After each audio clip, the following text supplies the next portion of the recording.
There's a line in the song Both Sides Now by Joni Mitchell that stays with me. It's clouds illusions I recall. I really don't know clouds. This is a song about perspective, about looking at life from both sides, and realizing what you thought you knew was only part of the view. This episode of Boomers Revolt lives in that space. This song speaks to learning, relevance, visibility, and growing without shame. It's not a cheerleading mantra of reinvent yourself. It's something quieter, deeper. It's about gaining clarity and self-respect and wisdom from experience. Maybe we don't look back and think, I should have known. Maybe we say instead, I didn't fail to know sooner. I learned by living. I was too busy being in it to stand outside of it. And that's what we're exploring here. The dignity of evolving, the courage of visibility, and the wisdom that only comes from seeing life from both sides now. I'm Cheryl Becir. I'm 69, curious as hell, and not done yet. After decades leading not-for-profit organizations and hopefully driving some real change, I retired, and that lasted about 5 minutes. I've spent a lifetime asking hard questions of organizations, communities, and some remarkable people. So this isn't a retirement project. It's my next chapter, on my own terms. In each episode, we dig into real stories of rebellion, reinvention, and resilience, and what it actually means to grow older in a world obsessed with staying young. This is Boomers Revolt.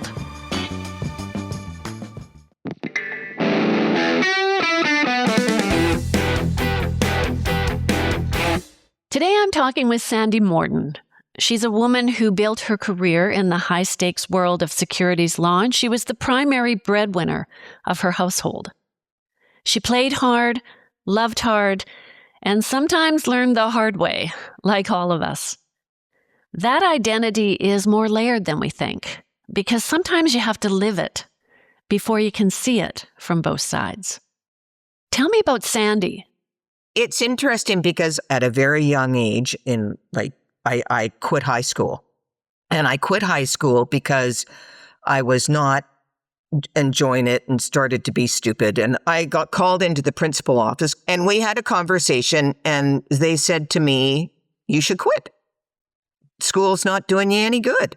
You might as well just go. And I went, okay. And off I went. So one of the smart things my parents did was they said, okay, well, if you're going to quit high school, you can't just sit around on your rear end. You've got to do something. So I went to business college and learned all the appropriate things like bookkeeping and shorthand and law, basic law terminology, all that kind of stuff. And then I started working at 16 and off I went.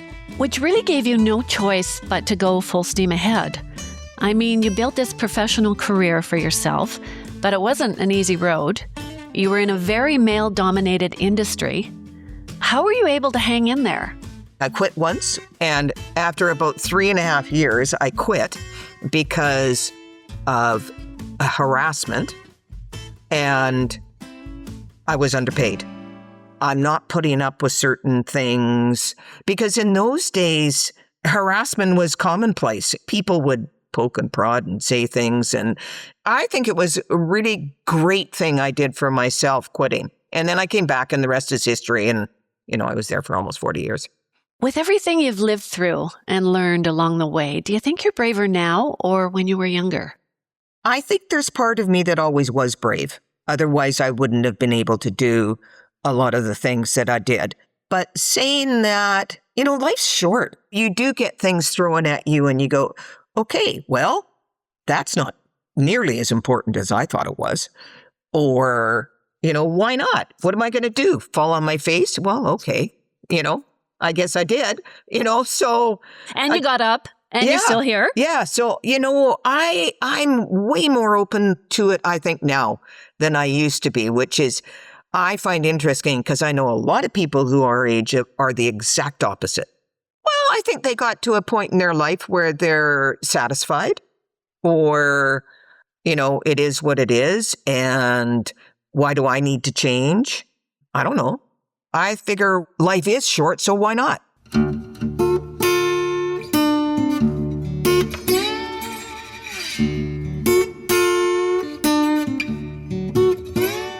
As everything is changing around us, we're on the crazy train going to crazy town. What do you feel most rooted in now? Is anyone ever rooted? I think there's areas of which I feel rooted, like my children, like I absolutely adore my kids. I feel secure in where I live because of my financial means of the past. I own where I live, so I don't have to worry about my day-to-day rent, and that is huge. I think I'm lucky that I don't have to struggle with that. Rooted is an interesting term because I'm happy where I am in my life. I'm confident where I am. Rooted, I don't know. Like rooted to me, I don't know whether I call it that. So, for example, if you were to talk to your younger self, at this point, the woman who had been carrying so much, what would you tell her? The way to go. What would you? But I'd also say, really think about what you're about to do. If it's a life-changing decision, although when you're young, half the time you don't even know that. But you're not even thinking about it. Yeah. I would be truthful with yourself, like why you're doing that. Like, not necessarily the ramifications of that decision, but be honest with why you're doing what you're doing and have more confidence. Like I was so naive, and I still can be naive sometimes, believe it or not. But I was so naive and I lacked so much confidence in certain areas. Certain areas like, look at me go. But certain, not so much. So maybe that just comes with age and wisdom. I don't know. But for me personally, I think I needed to believe in myself a bit more.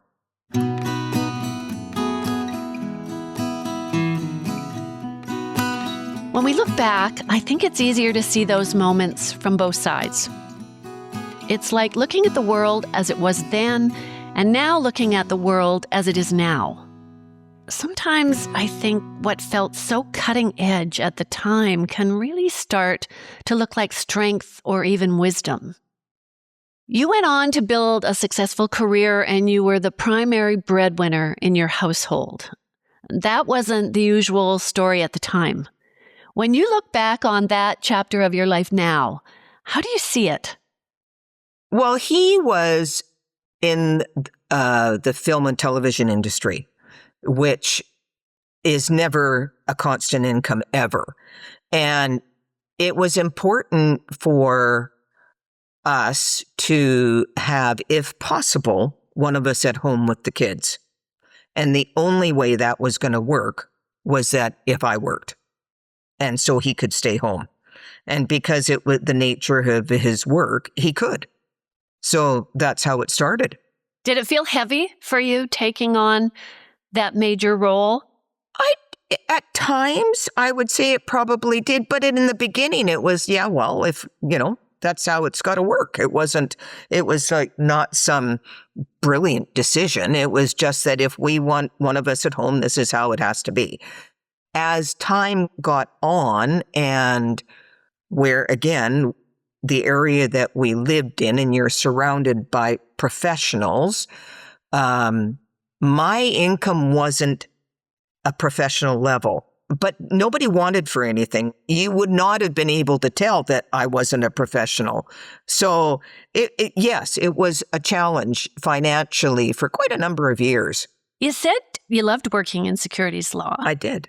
certainly gave you something financially, but what else did it give you having made your way up, on your own terms? I think I had the one goal I always had my entire life is I wanted to own a home.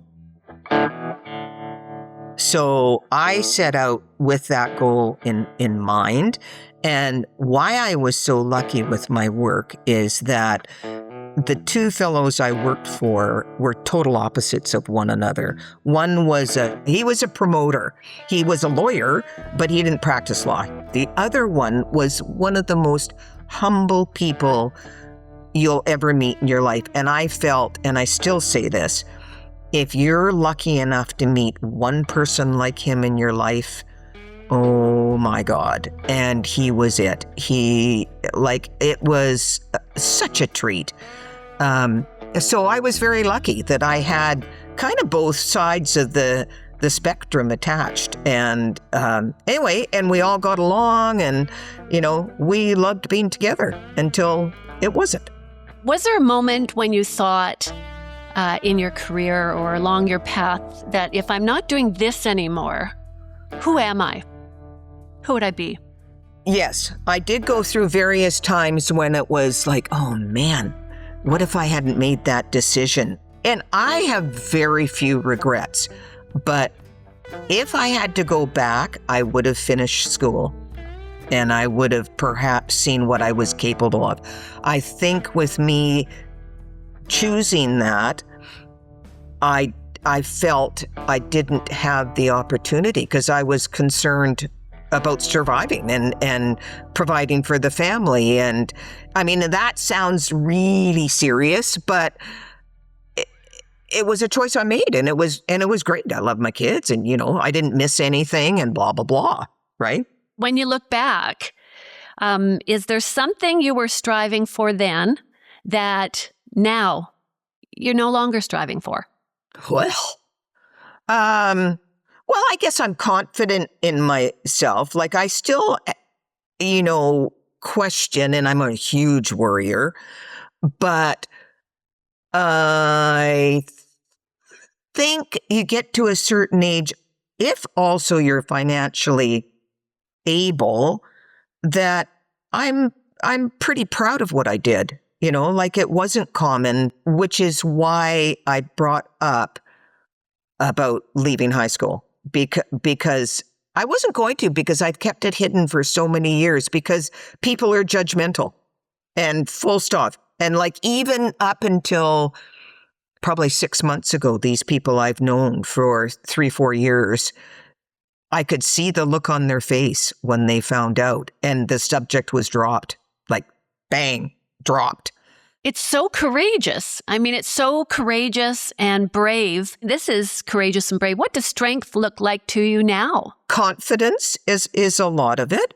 I think it's a really good example. And I hope that they can see that they can do things that aren't necessarily the status quo. But you have to work hard and you have to be willing to sort of go with the flow, which is interesting because I hated change. Did you? I just wanted to all stay the same. So it was probably until I was 50 and life threw me changes that I went, oh, okay, so I can't necessarily dictate because for a lot of years, that's what I did was dictate what happened in life, that it's going, oh, okay, well, life isn't always what you think it's going to be. No kidding. You better adapt or you're going to turn into this bitter, miserable, hunk of person. So now I'm pretty good with change.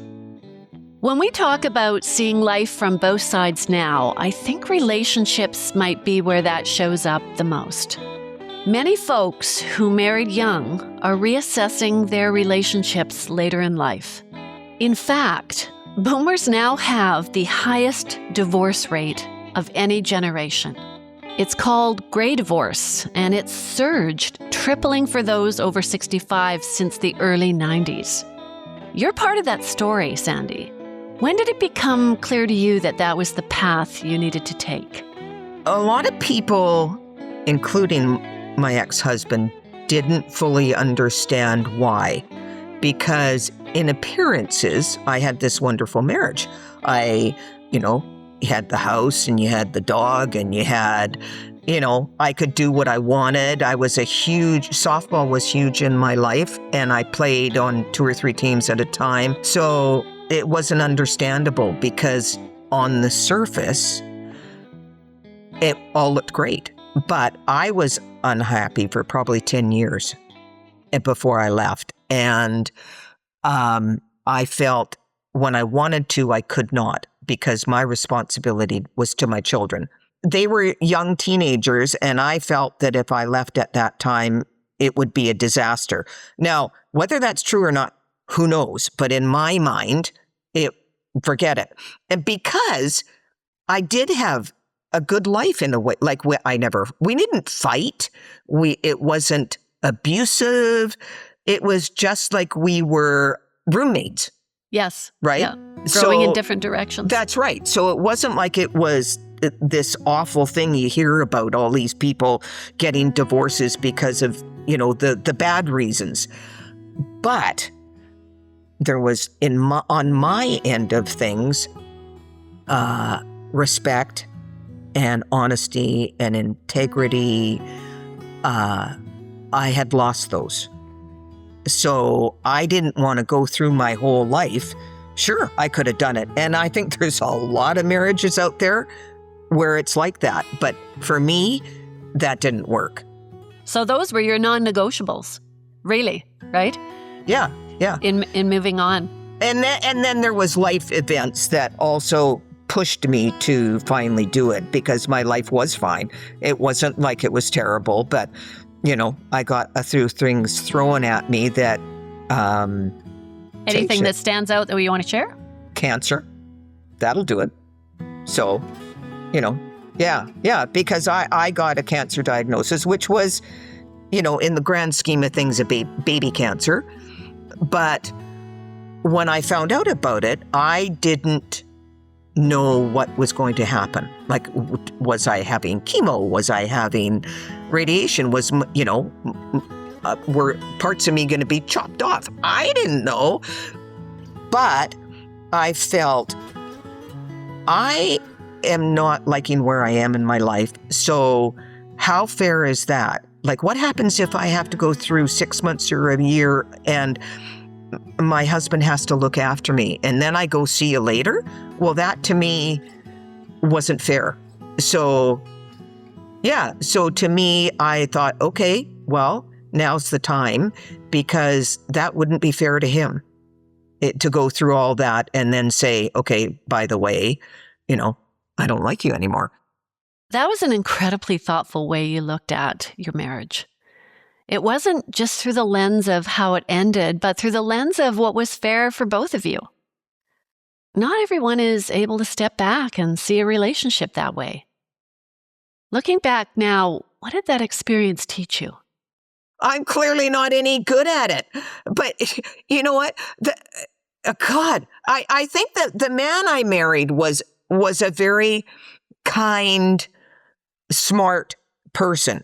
But I think I was really gullible and naive. I don't think I thought it through properly, right? Like and I've always been like that. I think now I think through things way more than I ever used to. I've just always went with it. If a younger person asked you for advice about marriage, what would you tell them? I don't tell you what to say. I don't tell you what to do. So just let me be myself. That's all I ask of you. I'm young. As for and advice, I just think you'd have to be, okay, I want to marry this person. And again, I'm not any good at this, so I'm just telling you my opinion. I think you need to be honest with what do you want. Like, and look into the future, even though you can't tell it. Like, in 10 years, 20 years, is this somebody, do you have the same ideals? Do you, is the person truly honest? Right? Look at their parents. If you see, say, you're with somebody and the parents are bigoted or racist, you know, you can try really hard not to be that person, but it is still who you grew up with. So you have to look at all angles is what I'm trying to say. But again, like I apparently sucked at it. So, you know, however, I have 2 wonderful children. So there you go.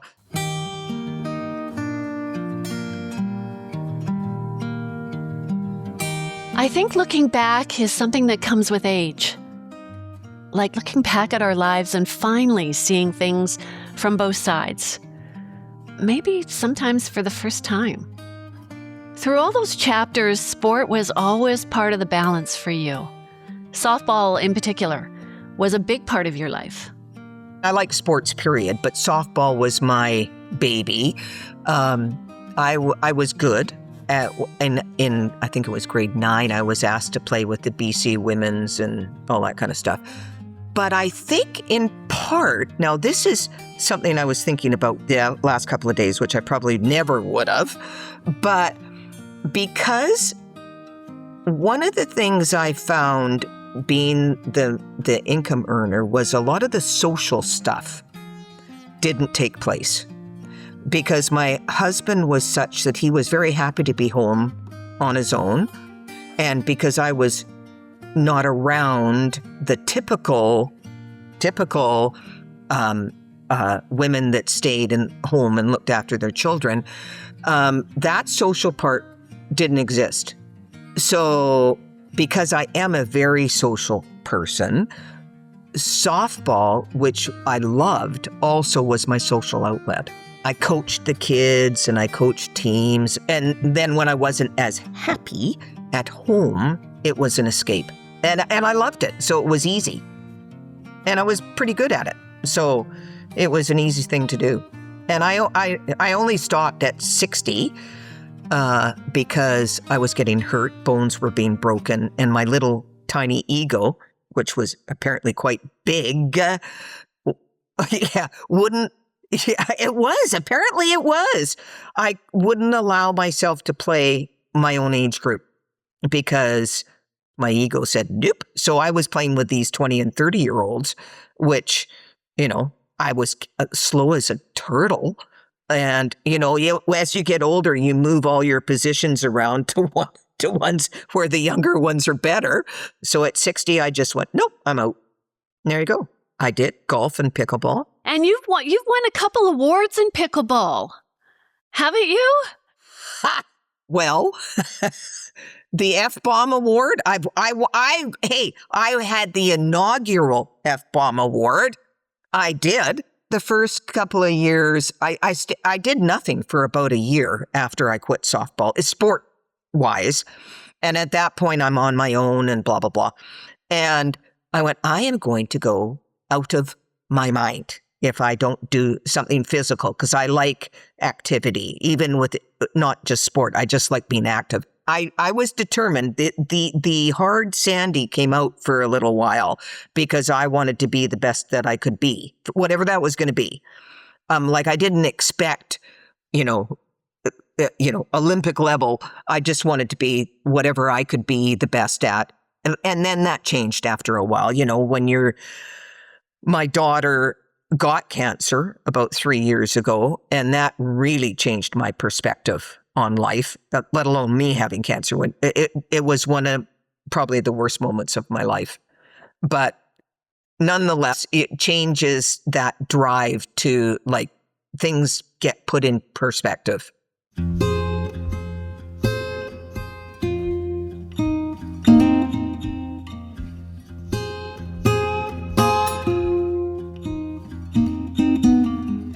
You've seen cancer from both sides, first fighting it yourself, and later standing beside your daughter as she faced it. We think we understand illness when it happens to us, but experiencing it through someone you love, especially your child, it must bring an entirely different perspective. Well, I don't think you can.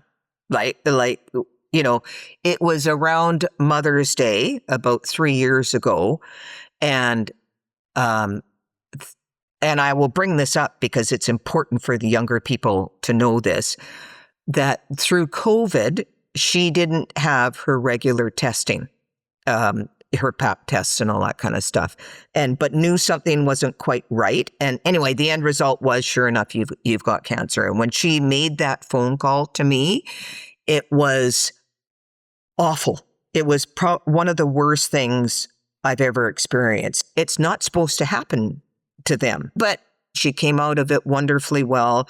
But again, because of my part in my life, I also retired very young. I retired, that's a whole nother subject, but I retired at 57 and not by my own choice. So I was able to be available for her. Like, she never missed a day of work, even though she went through hell, because I was able to pick her up and drive her to work. I was able to take her back to work. I was able to take her to her appointments. I was able, to do whatever it took so her life was as normal as it could be.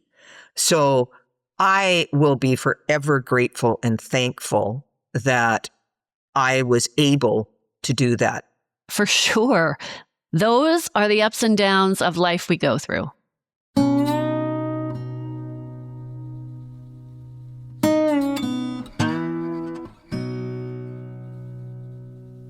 You opened the door to a really good question about retirement. You were pushed into retirement. So what was that like for you? It was huge because I loved my work, my job, the people, and my job just sort of was taken out from underneath me, and that was the end of that. And I had 6 months pay that I never received. And it was heart-wrenching, actually, because we were like a family. So it was really, really difficult. But I think because of all those other things that had gone on in my life, it was like, okay, well, what are you going to do? So I wrestled with, do I go back to work? And I knew at that point I didn't want to go back into the same career. Do I volunteer? So it took a long time, again, because I was able to do that. If I was forced into having to get another job immediately, this would be a whole different story. So if somebody gets something like that thrown at them, I would say, depending on the point in your life, like at my point, I was 57. If you have a choice, do something that makes you happy.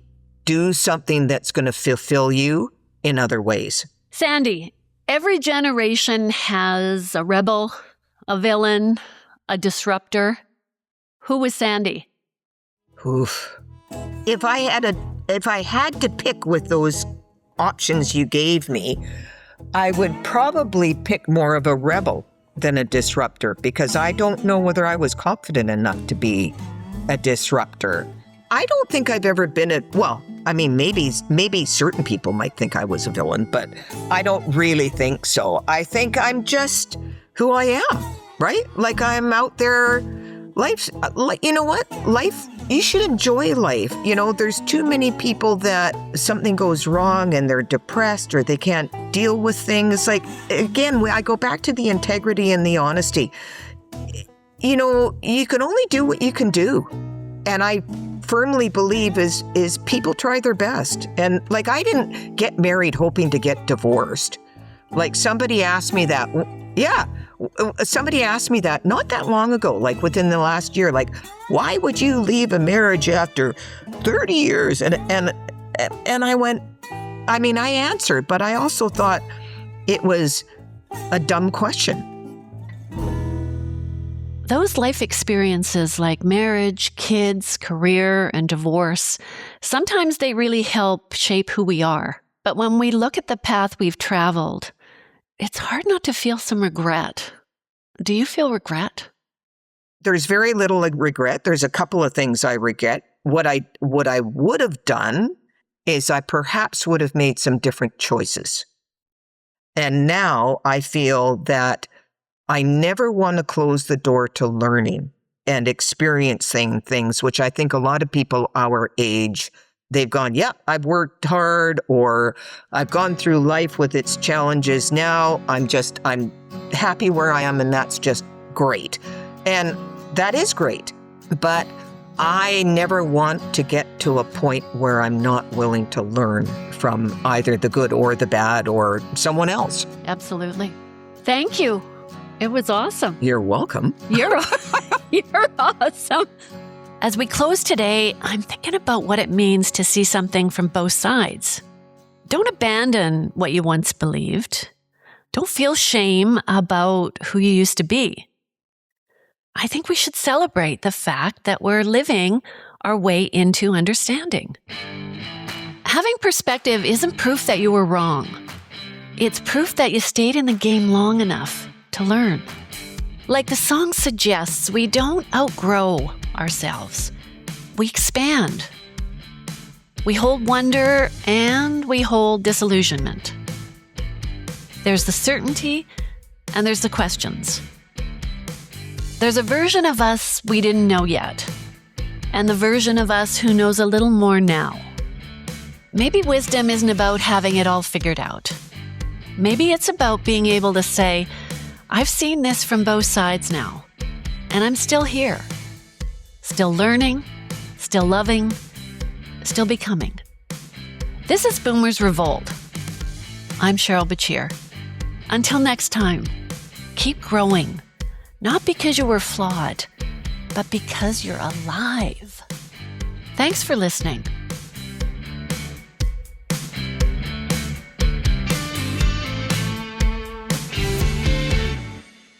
Another Everything Podcast production.